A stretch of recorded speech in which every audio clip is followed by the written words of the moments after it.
you ever felt like you don't really have a voice here in Osawatomie? Like nobody in our city government really listens to you or cares what you think? Well, the good news is that it's not just you. The truth is that you really don't have a voice in Osawatomie, and there's a really good reason for that. The reason that you don't have a voice here is because of the structure itself of the government in Osawatomie. See, Osawatomie does have a mayor and a city council, but both the mayor and the city council have very few responsibilities and very little power. The bulk of the power of the government in Osawatomie is tied up in one position, the city manager.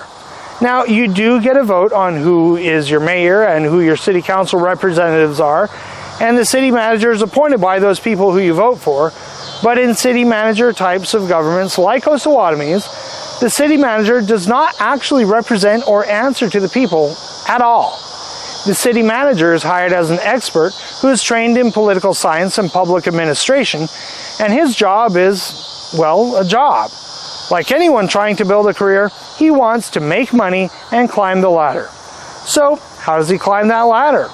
Well, because you didn't vote for him and he doesn't actually work for you, he's not concerned with you and your needs and desires. He's concerned with projects and programs. A successfully completed town project is a bullet point on his resume.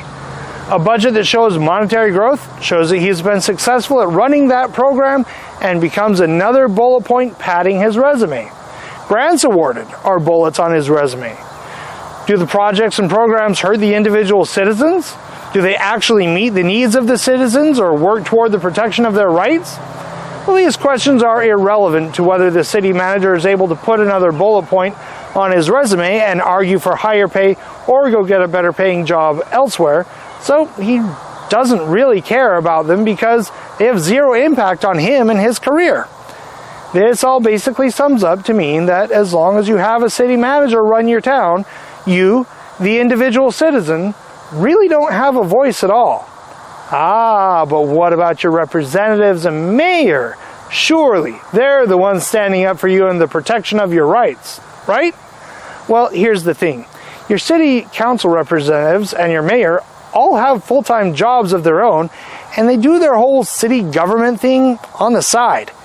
They don't have the time that a dedicated city manager has to get into what the city needs or all of what is going on in the city and all of the issues that need to be discussed and voted on.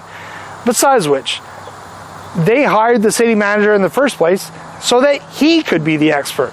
Now, he being the expert, their tendency is always going to be to defer to his expertise and his advice. Technically, the city manager answers to the city council, but functionally, they mostly just go along with whatever he says.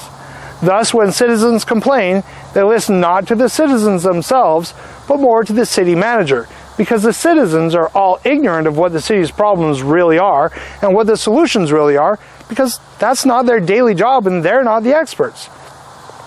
The city manager is the expert, so your elected representatives listen to him over you.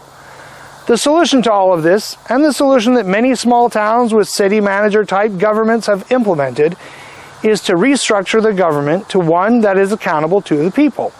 What this means is that the position of city manager, which is a development from America's forays into progressivism in the early 1900s, is dissolved, and the powers that were held by the city manager are distributed to the mayor and the city council representatives and a few other city employees, such as the city clerk. It requires that your mayor and city council do more than show up and do what they're told by the supposed expert, but become the experts themselves. Well, seeing as how the mayor and city council members are elected by the people now gain some semblance of a voice, because now, with no expert to tell them what to do or to blame if things go wrong, the members of the city council and the mayor must listen to the people or get voted out. Thank you for watching, and please write in Oliver Tanner for Mayor of Osawatomie.